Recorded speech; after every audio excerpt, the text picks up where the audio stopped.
Hey friends, I'm Jess Connolly. I'm an author, a coach, a Bible teacher, and a local church leader, and I love talking to real people who know what it means to have full lives, but also want to walk in abundance. This podcast is for you. It's not my podcast, it's ours. It's for people who crave lighthearted conversations and deeply spiritual truth. It's for people who are busy, tired, waiting, growing, dreaming, working, or praying about what's next. Wherever you're listening from, if it's quiet, mundane, or busy, I am praying for you, and I'm so glad you're here. Let's go. Hey friends, before we start, I want to just inform you that this episode contains discussion of sexual trauma, including some very, very light descriptions of experiences that may be distressing or triggering for you.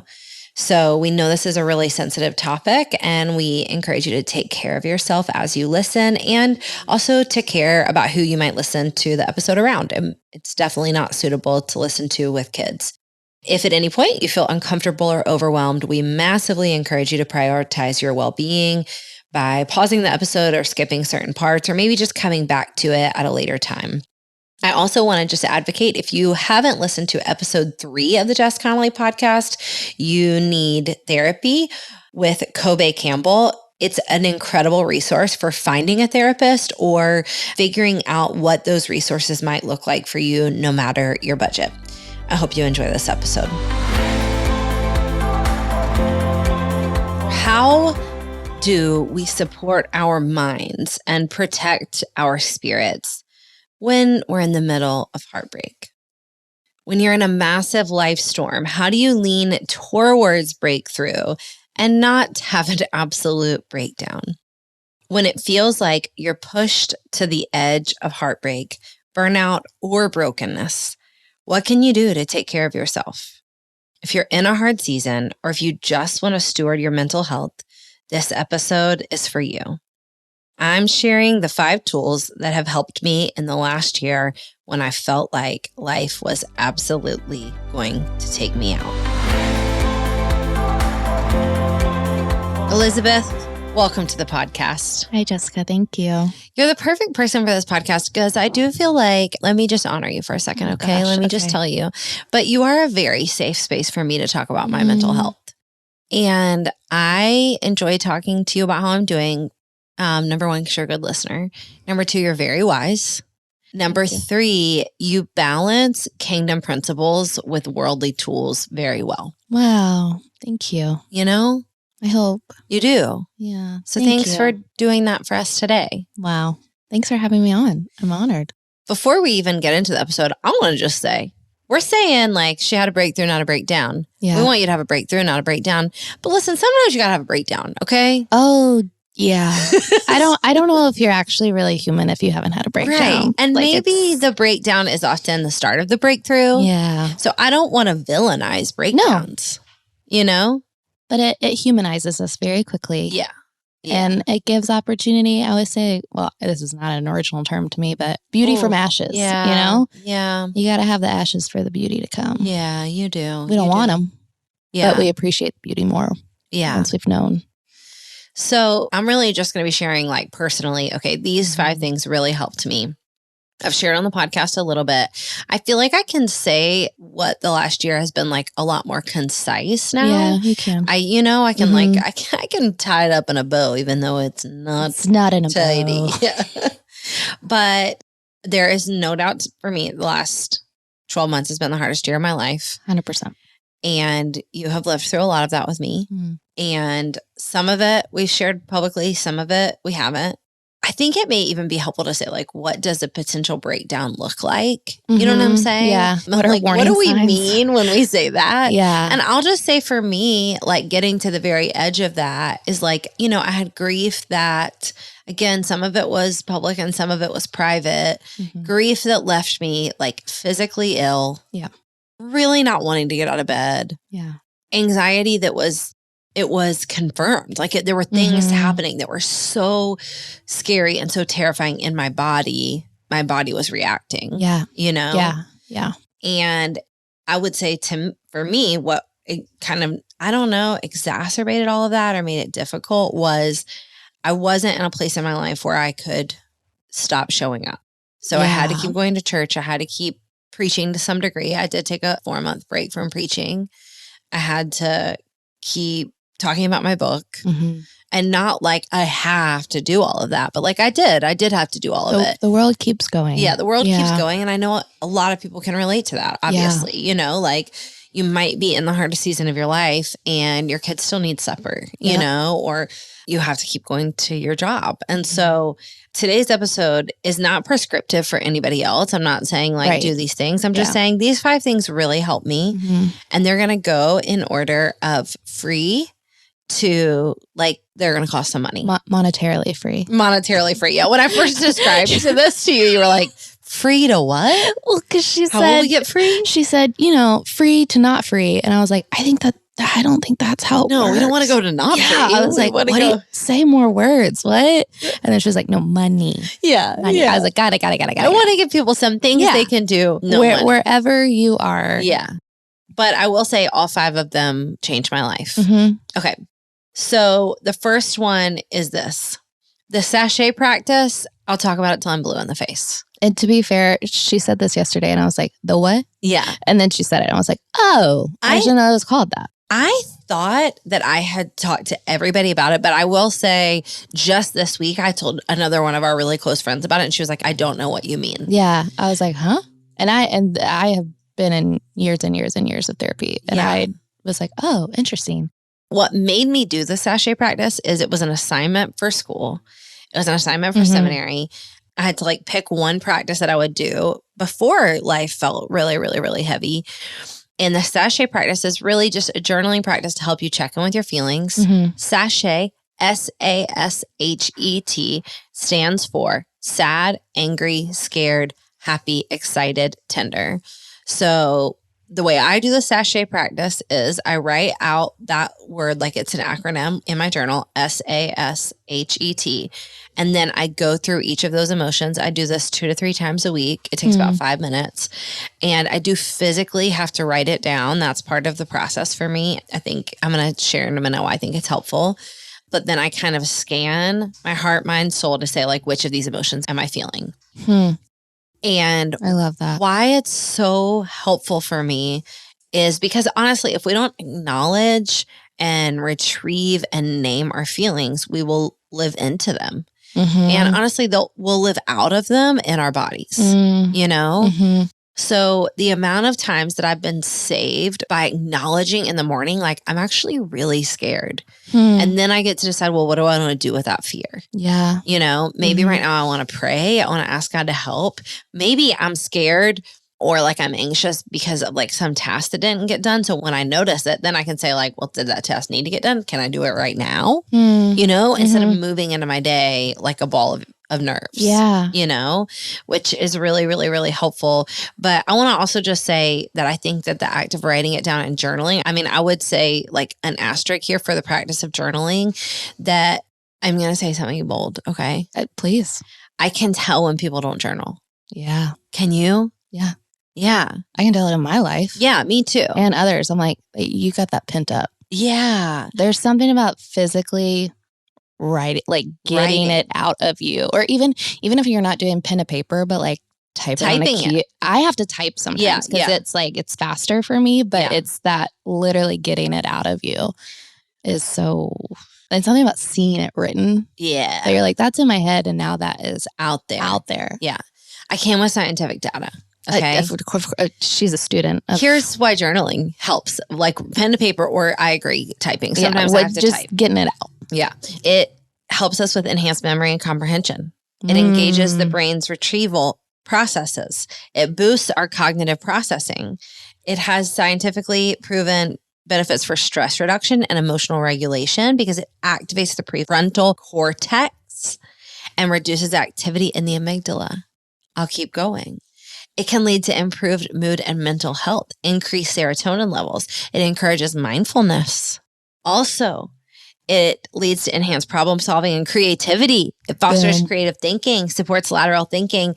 It strengthens our neural pathways, reinforces positive thinking patterns, creates new neural connections, and it facilitates healing and resilience by processing our traumatic experiences and promoting neuroplasticity, which we love, our God-given ability to change our mind. I did get all of that information from ChatGPT. And I don't mind saying it. You know, I'm just kidding. That's facts. Yeah. It's just facts, you know? Well, it knows what it's talking about. She's a smart lady. Yeah. She can give us the information. She's current. But so I'd like to advocate for the sachet practice and journaling in general. Yeah. Can I say something about when you first told me about sachet practice? Yeah. So for context, I was a dancer for 13 years of my life.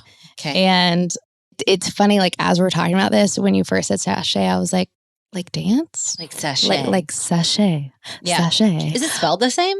Probably not, because ballet terms are French, but it could. I mean, I can look it up. I have the internet in my lap. But as I'm thinking about that, I'm like, you know what though? Like the sachet practice, even if it's just like an acronym, like for anyone that is not a dancer, when you sachet, you move from one place to the other. And so like, it's a call for movement in a different direction. You're not spinning in the same place. Like you're moving, you're gliding. And so I think like the sachet practice is, okay, let's call out, you know, what emotion am I feeling?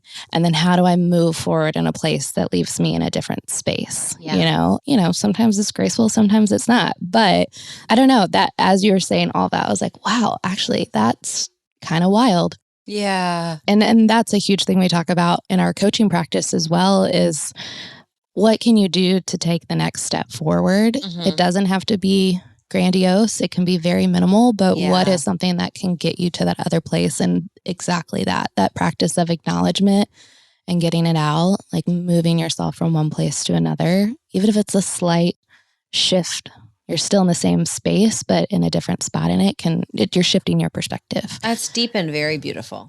Well, shout out to all my dance teachers. I really like it. That's how we move. I like it. Okay, my second one is also free. Yep. And also might have saved my life this year. Yeah, I think it's underrated. Yeah, walking. Yeah. Just take a walk. Just get some fresh air. Just take a walk. Yeah. There's also science that like the sun on your face. Yeah. We'll get Meredith Fletcher in here to talk about it. But there's so much science that backs that up too. Yeah. I like to recharge in the sun like a cat. So we'll do this a lot of times at our office. Like we'll go to stand in the sun for a minute. Like we need a minute. The other day I drove by a Starbucks. Let me say that more honestly. I drove through the drive-thru at a Starbucks. Yeah. And there was a man standing outside on the front sidewalk of the Starbucks with his face like pointed towards the sun. And when I pulled in the driveway, he was just standing there in front of the Starbucks with this face toward the sun. And when I pulled out of the Starbucks, he was still doing the same thing. And I was like, that's my guy. No, literally, I would have been like, you go, boy. Yeah, I know. Like, man, sir. Good job. Good job. I see you out there. I love it so much. I feel like there are two people in my life who are really knowledgeable about walking, have been big advocates. One is Rebecca Lyons. She talks a lot about the mental benefits of walking. One thing she talks about is how your heart rate when you walk is like 80 to 90 beats a minute, and how it mimics the same heart rate rhythm that you would have heard in your mother's womb. Okay. Yeah, because, you know, women, when they're pregnant, have an elevated heart rate, like elevated resting heart rate. Wow. And so she says, like, the reason why it's so restful is it's like a return to safety. Woo. Yeah. Isn't that deep? Whoa. Yeah. The other person who has influenced me a lot up close about walking is Nick. My husband. He's a big walker. I'll be like, I'm going to the gym. I'm going to go run sprints. And he's like, I am having a day where I need to go on a long walk. And I'll be like, well, that sounds healthier. Maybe I should be doing that. It sounds less intense. Sounds less intense. Good for you. I'm bringing the scientific evidence again for walking. Are you ready? We're so ready. Here's what walking can do. Help with anxiety by improving your mood, helping your brain cope with stress. Walking releases endorphins and serotonin. Come on. Walking at a brisk pace increases blood flow and oxygen to the brain, which can trigger the release of these good feel-good hormones. It increases norepinephrine. Walking increases that norepinephrine in the brain regions that are involved in the body's stress response, which can help reduce anxiety and depression. Thank you, God. It diverts our attention. we like that. We're little squirrels who sometimes need to go somewhere else. Yep. You know? It helps us focus on the physical act of moving instead of anxiety-inducing thoughts. It improves our breathing. We're big breathing fans over here. I love breathing. It helps your body create carbon dioxide naturally, which can help you breathe more efficiently. And some studies suggest that a 10-minute walk can be just as effective as a 45-minute workout. Yeah. In Jesus' name. In Jesus' name. Let's be walkers. Yeah. Speaking of Jesus, big walker. Big walker guy. Big walker guy. Did a lot of ministry on his walks. I like That's it. amazing. All right. Are we going to be walkers this fall? I think we're going to even more. Yeah. I think we should be more walkers this fall. Jess and I at one point tried to do like a workout walk thing. We tried to do 12-3-30. Yeah. For the life of me last night, I was trying to think of the numbers and I was like, I don't know. It was just a lot. It was an internet craze for a minute last summer. But also the like craze of it. So basically, if you don't know what 12-3-30 is, you're on a treadmill at a 12 incline at a pace of 3 for 30 minutes. Yeah. And it's like low impact, but like high efficiency. Yeah. And we were like, this is great. But I'm like, no, but we started and we're like, well, what if we did like 7 to 20, you know? Yes. But I think even in that, I think the reason 12-3-30 got so crazy was because it was like, all I have to do is walk. Yeah. You know, and it's like adapt it, but there just is so much power. I like literally read something last night from some like health guy on the internet. So, take it with a grain of salt. But it was like, oh, walking is like more effective than whatever. I mean, he was like incline walking. Anyway, all I have to say, walking is great. Yeah. And so simple and so accessible. Everyone can do it. I mean, Lord willing, that you're able-bodied. Yeah, absolutely. I love that. We're going to be bigger. We're going to be walkers. Bigger walkers. We're just going to keep tennis shoes at the office. I think it's a great idea. And a lot of times in our office, we'll be like, hey, we're all going, we're all going to walk real quick. We're stuck on something. In our neighborhood, it's so cute. Yeah. It's so cute. It's so cutie. Okay. Number 3, we're getting less free. Because to be totally honest, this is going to take probably some help with a therapist. Not probably. Not 100%. Probably. Yeah, it is going to take some help with a therapist. It should be helped. But I would say, professionally, if nothing else, I'm going to suggest 2 books. I was going to say, we got some books. Yeah, we got some books. I have at least 2. Some intro. So just come with me on this process because, again, this is why Elizabeth is great for this because these are the kind of things we talk about. Let's hit the codependency first. So you and I probably started talking about codependency gently a year ago. I had a working understanding of codependency by the time I wrote Tired of Being Tired in 2020. Well, like end of 2022, early 2023. Yeah. I had a therapist in my life say, I think you struggle with codependency. The more I learned about it, the more I was like, well, ding, ding, ding, ding, ding. And you and I have talked about it ad nauseum. Let's first define what codependency is for our people. Yes. I'm going to say an internet defined definition, and then you and I can say it in our own words. How it's come out in our life. Okay. Yeah. So codependency is a psychological concept that refers to an unhealthy relationship dynamic where one person excessively relies on another for their sense of identity, self-worth, or emotional well-being. This term is often associated with relationships where one person enables another's destructive behaviors, such as addiction, but it can also apply to any relationship where there's an imbalance of power and responsibility. Yeah. So what does it look like in your words in your life? Wow. This could be its whole own episode, honestly. But to keep it as briefly as possible, I feel like I did a lot. I uncovered my codependency when I was still living in Kentucky. So I moved to Charleston almost 2.5 years ago. And before that, I was in really intense therapy for about 1.5 years, dealing with what we very quickly figured out was codependency.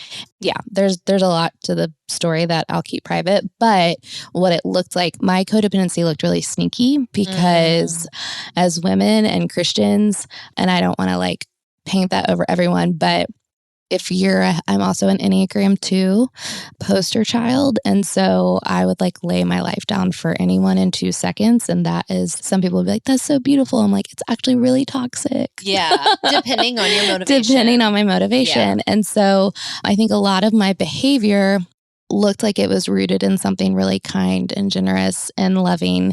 And while that's true, it also was like, oh no, but this is my lifeline. Yeah. If you don't need me, what's my purpose in life? Yeah. And, the way that looked was like, I say being Aunt Lizzie to my friends' kids is like the deepest joy of my life, which is true. But sometimes it would look like, oh, I look like I'm so involved with this family, you know? And it's like, yeah, and that's helpful for them. Yeah. So they probably don't want to call out this toxic behavior because it's really convenient, you know? And it's a lot of things, and it was with a lot of people. But I think even ironically, even you, I don't know if it's ironic, but the things that you said at the beginning of this of like why I feel safe for you and all of these things, it's really beautiful to hear you say them now, because I hope that those have always been true.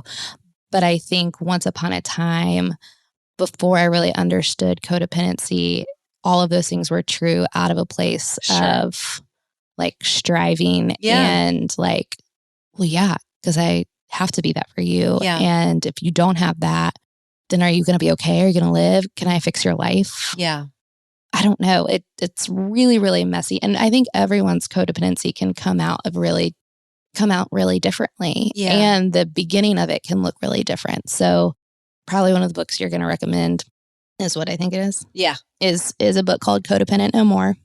And the author of it, her codependency came out of the people close in her life were alcoholics. And so you'll find that codependent behavior comes out of feeling like the enabler for someone with addiction. So it's very, very common that is real.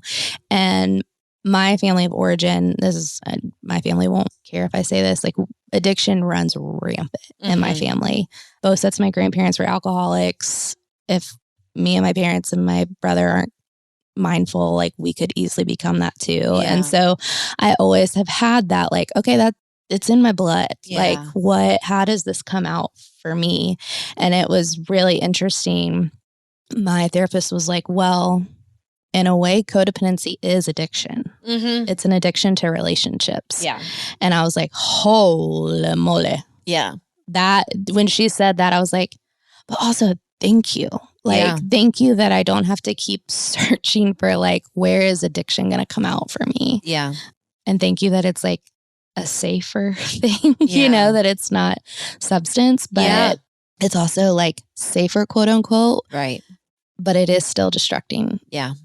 And like will ruin my life if I don't get a handle on it. So that was really, I could say so many things about it, but it's really sneaky. It's a really sneaky thing. I think a lot of people have it or are an enabler of it. I think it's a two-sided. I also just have such a heightened awareness to it now that I'm like, when people are like, we're so codependent, I'm like, oh, that's not funny. That's not funny to me at all. I don't laugh at that. Hey friends, it might be time for you to turn your calling and your gifting into a career. If you are a coach, or you think you might be a coach, or if you perceive that you have the gift of strategic encouragement, the Go and Tell Gals Coaching Certification Program is designed for women who feel called to coach, but need the tools and community to make it happen. When you go through our Go and Tell Gals Coaching Certification Program, you gain access to use our 6-step coaching method. You walk with a supportive cohort as you develop your coaching ministry or career, and you gain access to an incredible community where you get ongoing coaching resources throughout the year. You only have one more week to apply for the Go and Tell Gals Coaching Certification Program for 2024. We only offer this training once a year. We would love to have you train with us online and join us for our immersive retreat here in Charleston, South Carolina. If you're ready to apply, go to goandtellgals.com/licensing or click the link in the show notes. Okay, I'll say quickly for me what it's looked like in metaphor. It's like easier for me to tell in metaphor. I mean, I'll say one thing I enjoyed from Codependent No More, which I started reading at your suggestion, after doing some work with my therapist on it, is I appreciated that like even a narrative or a story she told about her codependency was that basically like her narrative, her statement to everybody else was like, I can't even take care of myself because I'm so busy taking care of you. And that was my like refrain for a long time. Like I can't even think about myself because I'm thinking about you. And I had moments where I would say like I've had a codependent relationship with God where I've said like, I'm so busy taking care of your people. Like I can't take care of myself. I'm so busy taking care of your people. And and his response back to me in earnest, like by the power of the Holy Spirit would be like, I didn't ask you. It's not your job to like, you don't have to live for them. You know, that's not what I asked of you. It's not what I asked of you. Like, I'm actually very good at my job. You know, trust me to be I'm a good savior. I'm a good father. I'm a good provider. I'm a good healer. I didn't actually ask you to better at this than you are. I didn't ask you to do those things. But I would say, what was difficult for me about identifying codependency and still identifying it is that what I think I would say that you and I both notice that I see a lot more plainly is that women, specifically Christian women, are often praised for codependent behavior. Yes. So we're often praised for ignoring our own soul, our own somatic needs, our own desires, our own mental, spiritual, physical, emotional health to take care of other people. And I don't want to say that I'm not advocating for selfless living because I absolutely advocate for selfless living. But what I've learned from doing my own work on codependency is realizing I can't be selfless if I don't first have my own boundaries and borders to know what myself is. Come on. That I was like, I think a red flag for me was like, if someone had been like, what's your hobby or what do you like? It got to a point that I was like, I actually have no idea. Right. Because I've adopted. That's a great way to say it. Like, I actually don't know. That's a great way to say it. I like, lost all sense of self. Yeah. Can I skip a day of doing my hobby to go and serve you? Yes, that's selfless. If I don't know if I have a hobby or I don't know what I would do if I had a day to myself, on the play. That might be something to pay attention to. That's really good. That's really helpful. For me, it also presented in like, I couldn't be having a good day if people around me were having a bad day. And again, I thought that was like loving. Normal. I thought that's how, if my kids are having a bad day, I can't have a bad day. You know, if my husband's having a bad day or a bad season, I can't be having a good day. Right. And so that's how it presented for me. And so, I would just say, I love the book Codependent No More by Melody Beatty. Liz suggested it to me.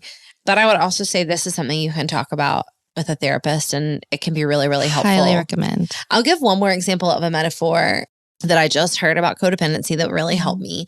So someone shared this example of like, okay, like a normal healthy response might be someone's drinking some water. They're drinking a bottle of water and they're saying like, wow, this water's delicious. I was really thirsty. And maybe there's somebody nearby them and they're saying like, oh, I'm drinking this water. It's so thirsty. I was so thirsty. I love this water. Hey, let me know if you need some. Let me know if you need some water. Healthy. Yeah. Codependent looks like going up to someone and saying like, you need water. Have you had water today? Have you thought about water? Would you like my water bottle? Can I get you your own water bottle? Can I put a sticker on it for you? Here, hold on one second. Let me get you another water bottle. Let me get you an in-home filtering system. Right, literally. And so I was actually in a group when I heard this metaphor and I leaned over to the girl next to me and I said, okay, so here's my problem. My natural bend is that I like stand over people, hold their mouth open and pour water in their mouth because I'm like, you need water. And then I also slide them a PDF that's like, here's your future water drinking schedule. Right. And my well-being is tied up in whether or not they do it. Yeah. Whether or not they experience relief and refreshment. Meanwhile, I'm parched and I have a sore throat. Right. Yeah. Okay. So I suggest talking to a therapist about that or reading Codependent No More, processing it with God. The other piece I want to just mention while we're talking about therapy terms that have served me, that have helped me in this past year is inner child work, doing some inner child work. And again, this is why I like to talk to Elizabeth about this because I think a lot of Christians might be like, oh, sounds woo-woo. Yeah, I'm like, don't turn this podcast off. Yeah, keep listening. Keep listening. Because I think being able to go back and recover First of all, inner child work is kingdom minded because like we're supposed to have faith like a child. We're supposed to come in humility and wonder and awe. And if you're not moving around in your life with wonder and awe, it may be an inner child problem. Yeah. You know, it may be going back to say like, who did God make you to be and how and where can you recover that? But I do have one other book that I want to suggest again, just as a reminder, neither of these books are Christian books, but The Child in You by Stephanie Stahl is also a great place to start. But I will say I am years into being offered the opportunity to do inner child work. The very first time somebody basically in a therapeutic session was like, hey, I want to work you through this. That for me was 2015. Wow. And I sat in that session. So almost 10 years ago. No, it had to have been before that. It was definitely before that. This was before my first book came out. And I remember like inwardly, politely declining, like, I do not want to do this. Checked out immediately. And it wasn't because it wasn't kingdom minded. It was because I just was like, that sounds painful. That's dangerous. Don't want to. Yeah. No thanks. Yeah. So I'm 10 years into being offered opportunities to think about this. I would say 10 years in, I'm just now maybe having the courage to say, I think there's something here for me, you know? It's like if those, you know, fireworks not positively are going off in you, it's like, oh, maybe there's something there. Yeah. Anything you want to add in there about inner child work? Oh, man.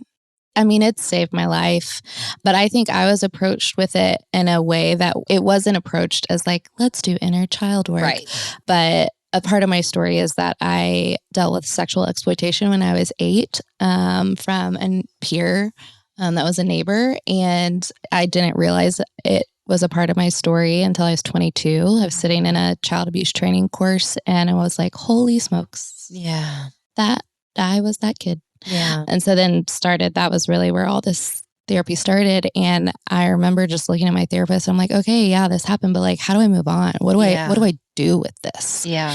And she was like, I need you to go back to your 8-year-old self. Yeah. And like, tell her that you love her and that she's safe now and all these things. And I was like, okay. Like same kind of was like, that's a nice thought. And I remember being like, okay, I hear you and I'm down to do the work, but like, how? Yeah. And I remember she told me, she said, well, if you can't remember, because obviously like a lot of my memory had blacked out for the last, 16 years, 14 years past it. She said, I want you to, in your life, current day, in a non-creepy way, observe 8-year-olds. Yeah. See how tender they are and impressionable, but like we were talking about this yesterday, like 8 is such an interesting age. And, whatever age that unfortunately you may have been inflicted by pain, like going back, but also observing, asking God to bring that age into your life. And at the time, my pastor's oldest daughter was 8. And so I had such access to witnessing her, and I'd known her since she was a baby. And so to just be able to perceive her and her innocence, but her tenderness and vulnerability gave me a lot of space to be free again. And a lot of the work that I've done, even in codependency stuff too, has all been like forgiveness of self. Yeah, it has been forgiveness of other people as well that have caused harm in my life. But it kind of goes back to like, if you don't have a sense of self, I mean, for so many reasons. And obviously we get that in Christ, but like Christ made us as unique individuals. We are his children and all of his children are different. And so understanding who we are in God's image and his desire for who he wants us to be. I don't know. There's just so much. There is so much beauty in going back to the freedom of being a kid. I think it's not childish ways, whatever. It's not an immaturity in this sense. It's actually wildly mature. Yeah. To say like, where in my life do I not have the freedom of a kid anymore? It's good. For me, that is what inner child work has looked like. And sometimes it has looked like, wow, I think she's really proud of where we are today, and to hold, not to like disassociate or detach, who I, but it's kind of like when you look at a baby picture, like that baby is so cute and you're like, that's weird. That's me. Yeah. Like I'm fawning over and like, this baby, I'm like, oh, that's me. Yeah. I think it's like the funniest thing to look at baby pictures. in that sense, but it is to just, again, hold that tenderness. Yeah. And going back to the sachet practice, like tenderness is in there. It's in there. And I think we lose that a lot. And tenderness for ourselves. Yeah. We toughen it up more than anybody. Because it's easier to be tough than tender. For me personally. Yeah. I just want to say, number one, I've told you privately, like, I'm so sorry for that part of your story. And I'm so proud of you for the work you've done. Thanks. And if anybody listening is feeling like, wow, that's part of my story too. Maybe I've talked about it. Maybe I haven't. I can't suggest enough getting with a therapist, even for one session, getting somewhere safe with somebody who's trauma informed, who can help you walk through that. And just to say that, because if we believe in the gospel, if we believe in the truth of God's word, that he did not cause this harm and he did not wish this harm for you, but he will use it for his glory and for your good. And so he will wring out every one of our darkest memories. And if we'll kind of submit them for healing, we will experience wholeness and freedom in them. Those parts of our lives don't have to stay dark, shameful, heavy burdens. They actually become part of what equips us to love and serve others. And out of the comfort we've received, we can comfort others. So thanks for being a safe place for me. Love you. Love you. Okay. Increasingly woo-woo, maybe. I want to just touch on EMDR. As we're talking about this, I know I've talked to you about EMDR. Have you done EMDR? I shockingly haven't. I know. I'm surprised you haven't either. I know. I've wanted to. It's just like who I've been with at the time didn't do it. And so, but I'm down. I'm like, well, we can pull out. If you can't hear what I'm saying EMDR. It's an acronym that stands for eye movement desensitization and reprocessing. It's a mental health treatment that uses eye movements to help people process traumatic memories and heal from distressing experiences. So EMDR is administered in a bunch of different ways. Some people do it through like light therapy. Some people do it through little sensors that they hold and they move their eyes back and forth. I've heard of it just done in a bunch of different ways, but it is incredibly scientific. And in my kind of layman's terms, how I would say I've heard it described is almost that, like, as you partner with your brain to move your eyes back and forth, you can either go back to, again, like traumatic experiences, or you can even like go to memories, or you can create new memories to reprocess. Like there's something about the power of your eyes moving back and forth that helps you reprocess and rewrite stories. So I know someone who's done it for a near drowning experience to kind of go back and say what was happening there. I know people who have gone back to like really traumatic or even really beautiful moments to say like, I want to understand. I want to be able to scan what is actually in my brain, like what my brain took in that moment that my heart or my mind cannot quite grasp or even access. I want to go back to see where God was in that. I want to go back to see where other people were in that. I want to go back to maybe remember some of that or rewrite it with a new narrative. But I don't want to come across like the EMDR expert because I've actually only done it one time. But it was a very helpful tool for me, and it will be one that I use more in the future. The only reason I've only done it one time is because the one time I did it was so effective and so helpful that I was like, I think I need a couple months off from this to come back. It's not something I don't think it's something you should do every week. I don't think most therapists would like advocate for that. Yeah. I think that would probably be too much. But that being said, talk to your medical professional. Yeah, talk to a medical professional. I did Google EMDR near me. So it's something you do with a licensed therapist, and it's something you do with someone who's been trained in it. Sounds like they're specialized in it, And if you go to google.com and hit EMDR near me, a list of therapists who are trained in it will come up. So it's really helpful. If you've had a good experience with EMDR, tell me in my DMs.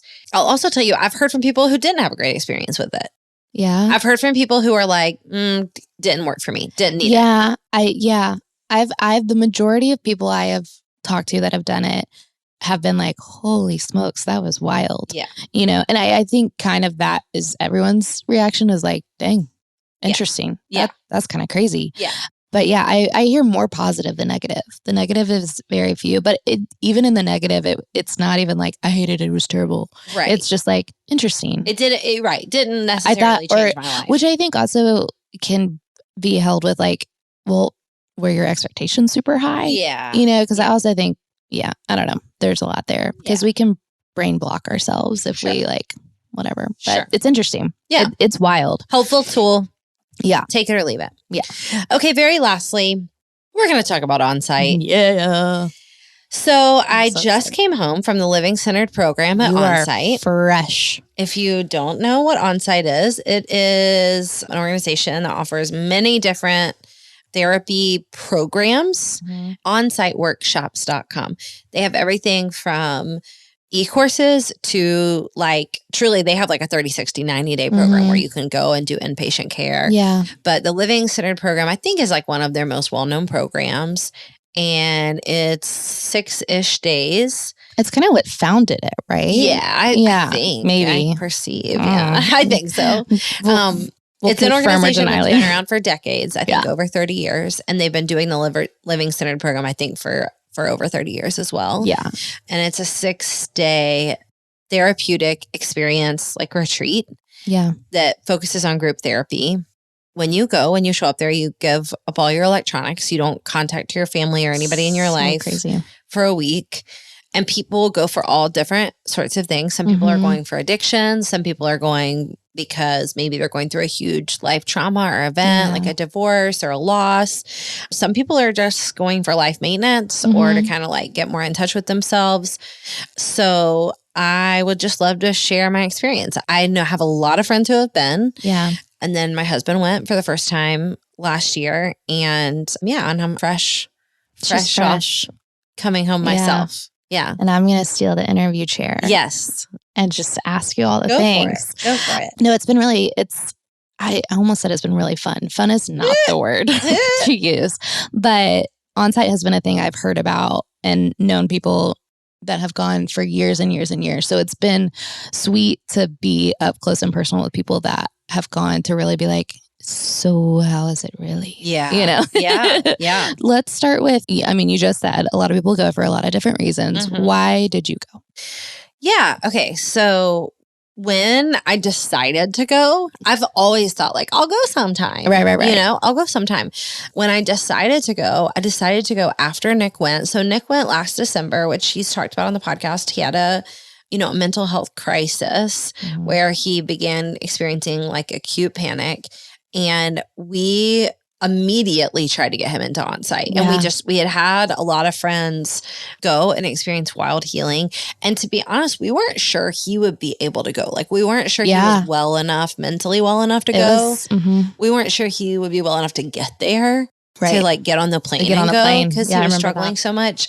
But he did. He was able to go and he was able to complete the program and it was life-changing for him. It was the intensive therapy he needed. Yeah. He could have gone for 6 months of counseling or therapy and he was able to do, really probably 6 months to a year of therapy in 1 week. Wildly helpful for him. He came home a different person. And so that's when I was like, okay, I'll go. I'll go at some point. So I kind of made a plan to go at some point. So I actually signed up and I had an intake call in maybe you have an intake call with a therapist who basically is calling you to say why are you going? We want to make sure this is right for you. And I believe that call was in March, early March. Yeah, maybe. It was definitely before. Yeah, before things got wild. And I remember telling her well, I'm an author. I've had a handful of books come out. I'm a business leader. I'm a pastor. I'm under a good amount of stress and pressure. And I feel this would just be good for me to go and kind of get some support. And she was great. Sounds great. And then in between my intake call and the first time I was supposed to go, just life fell apart. Yeah. So we lost my stepdad. And then again, as I've shared, we just went through a lot of private trauma and grief. And so when I was actually supposed to go, I wasn't able to go. I was not it would not have been a good time. I was trying to remember, was it week of Gibson's surgery? No, it wasn't. It was late May. I was supposed to go in late May. Yes. Yeah. So it was not, I would not have been able to go. Oh my gosh, I was in, a good amount of just extreme grief and trauma during that time. And so I could show up and I could do my work, but I just wouldn't have been in a good spot. So I rescheduled for the week before my birthday in August. And TBTH, to be totally honest. I was like, what's the extra T? Totally. To be totally honest, I went to Nick. I was supposed to leave on a Thursday. And I went to Nick on Monday. I was like, I am not going to go. Well, and Hurricane Debbie was happening. I was like, it's too much. The hurricane's happening. I'm not ready. I can't. I'm not going to make it. I don't think I can do this. I actually kind of like warned on site. I was like, don't think I'm going to come. Don't think I'm going to make it. Flights aren't coming. Yeah, Sorry. flights aren't flying. In fact, they were by the time I left. Yep. But Nick very gently was like, well, then I'll drive you. Mm-hmm. And he was like, yeah, I think you are going to have to go. And I know I was just experiencing a lot of like fear. Oh gosh. Yeah. Yeah. So if I could say why I went, it's not initially why I planned to go, but I went to get my head above water with some of the grief that I was experiencing and to do some more intensive work on codependency. Yeah. Yeah. Yeah. Yeah. Did it work? Are you healed? Are you whole? It did work. It did work. And I would say like, am I 100% better? You know, do I feel like joyful and fine and peaceful all the time? No, because what was causing me grief, a lot of those things are still in my life. Yep. It didn't take my loss away. I will say it did help me get my head above water on some of my grief. Through group therapy, through, you know, I mean, you're in therapy essentially like 8 hours a day and you're surrounded by people who are there who have made a massive investment in their money and their time to do the work. And so everybody's just doing the work together. Yeah. And so I think it did really help me get my head above water. It helped me get some perspective on some of the things I was grieving. Yeah. It helped me kind of reframe some of the pain I was feeling. And I do feel like I understand how I got to the place of like codependency and shame for some of the stuff I was dealing with. Yeah. Yeah. I mean, that big sigh just said a lot. Yeah. Yeah. So it did help. They really prep you to leave well. Yeah. So they really prep you to leave well to know like what you can or should say when people ask how it worked. And so that's for me, nice. I wrote down like a couple of statements that I thought like, this is what I would want to tell people about it. And so I said, what I would tell almost anybody about it who asked, like anybody off the street, if they asked like, how was on site? I would say my very honest takeaway would be, it was very hard and it was very helpful. Yeah. It was very hard. I didn't anticipate that. Really? I mean, I think I felt anxious about it, but I wasn't sure why. Interesting. But when we had to give our phones up, I called Nick hysterical. Yeah. And just was like, I can't do this. Yeah. I can't do this. And I will say, like, God, you know, he just shows up exactly where we need him. And we have a handful of friends who work at on-site. And of course, they were like trying to protect my anonymity, you know, but one of my friends' boyfriend works there. And I was on the phone hysterical with Nick, like, I can't do this. I can't do this. I can't go back inside. I think I'm going to have to go. And I will say I felt that again multiple times throughout the week. Like, I need to get out of here. Yeah. And right at that time, my friend's boyfriend rolled by in a golf cart. And I was like, wait, hey, can I have a hug? Like, I've never asked for a hug in my life.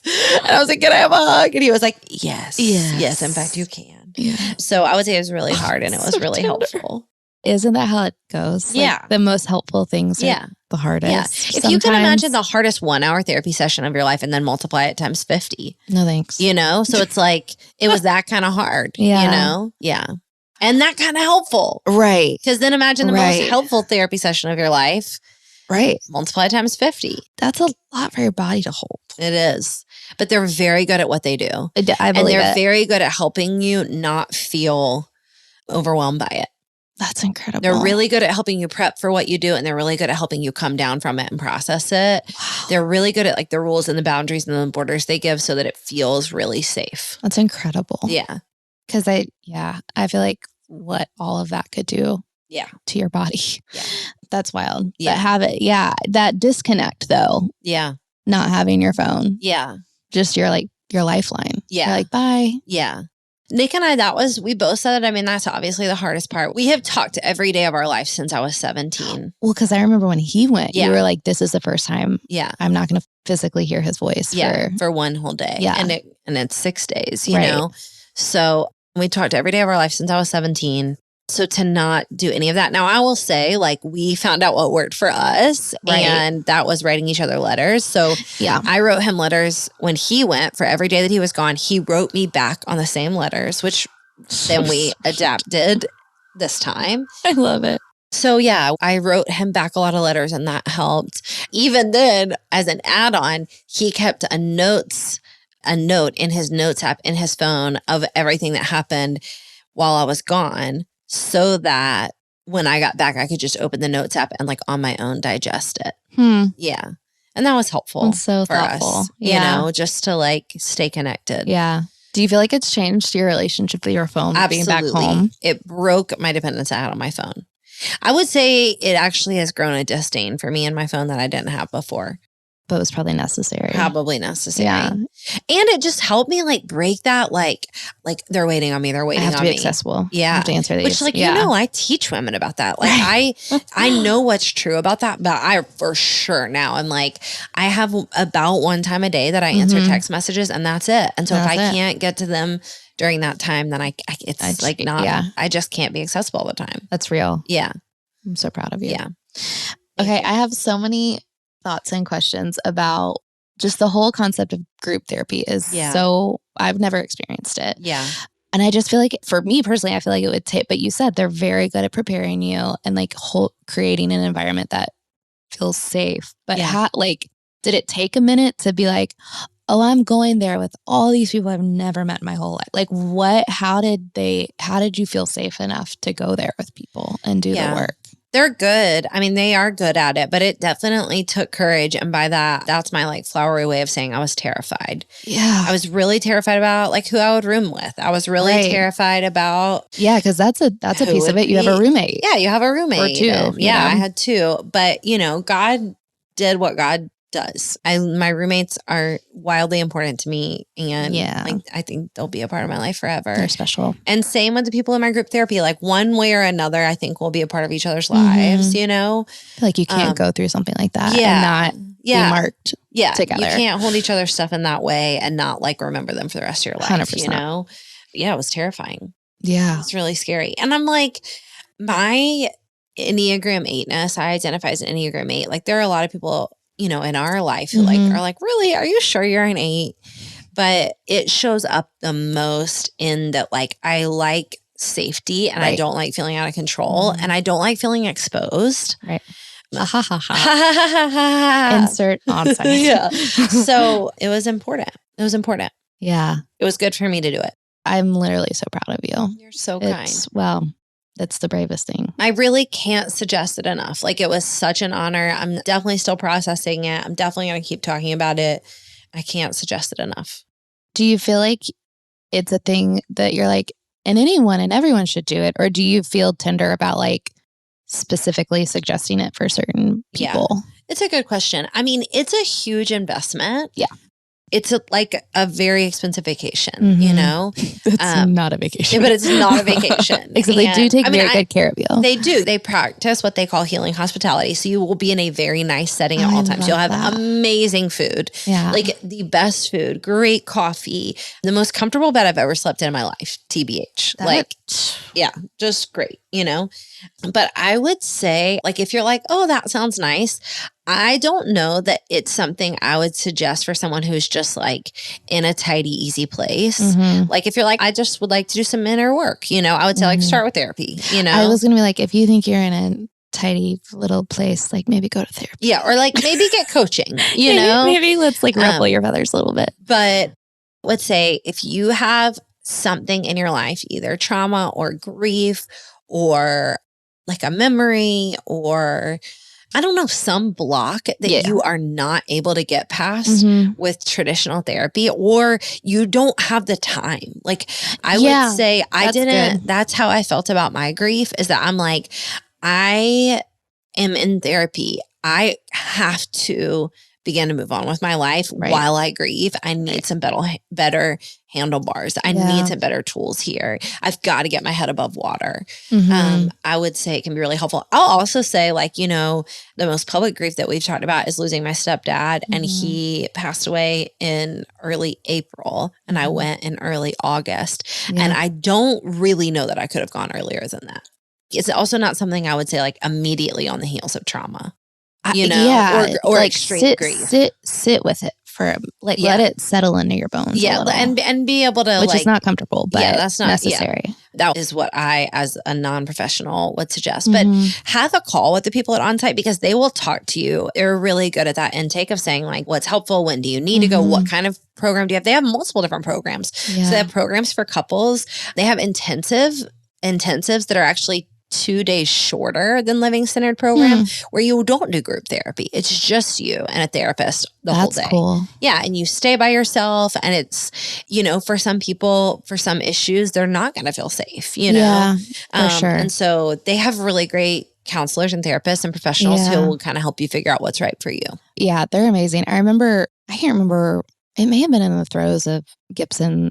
I can't remember what it was, but that you did some Googling, right? I did some Googling because too, we were really tender for your kids in that time. And we were like, Onsite may have like resources for kids. Yeah. And just of like, how do we love the kids well? And, they don't have adolescent stuff particularly, but they were so quick to respond and gave me like so many resources of like, hey, here's everything from like, here's books, and also here are other places. So like, we're team Onsite. Yeah. For life. Just like here, right there, that what my friend is not telling you is that her and our other friends, when my kids were struggling, Googled and called people and said like, can we help? Can we, like, that's why you're so safe. And that's why I'm so grateful for you. Yeah. That's really sweet. Ditto. Because we love you. Yeah. Well, listen, no matter where people find themselves in this episode, on the scale of breakthrough to breakdown, will you just pray for them to close? I would be honored. Thank you so much. Jesus, thank you just for spaces that we can say the hard things and be truthful about our pain. God, mostly thank you that we're your kids and that you're a good father and you want freedom and healing and wholeness and joy for us, God. And I just pray for our friends. I pray whoever is listening to this, God, that they would know that they're not alone. And wherever they find themselves in their journey and their story, God, whether they feel like they're never going to get out of the trenches of a breakdown, if they feel like they're on the cusp of one, or they are living in the liberation of breakthrough, God, I just rejoice for their freedom that either they're feeling or are yet to feel, God, because I know it is promised to them because of who you are. And Jesus, I just pray for bravery over our friends, that they would get the help that they need, and that they would have a community of people that would surround them and love them and care for them and hold space for them, both just relationally and professionally. Lord, just make a way for what they need to heal and just be more and more known by you, and that the peace of your healing and your promise of wholeness is true for them today and forevermore. Jesus, we love you. We praise you for healing. We praise you for tools. We praise you for wise counsel and smart people to help us be well. Because God, I pray that it is the desire of all of our hearts when asked, do you want to be made well, that we say yes. Pray this in your name, Lord. Amen. Oof. Amen. Friends, I'm so grateful you listened to today's episode. Thanks for spending time with me. It would mean the world to me to connect with you. So you can send me a DM on Instagram at Jess A. Connolly, or head to my website, jessconnolly.com, for more ways to connect. If you have a minute to subscribe and leave a review of the podcast wherever you listen, it would massively help us reach more people with the good news that they can live fully awake. Let's go.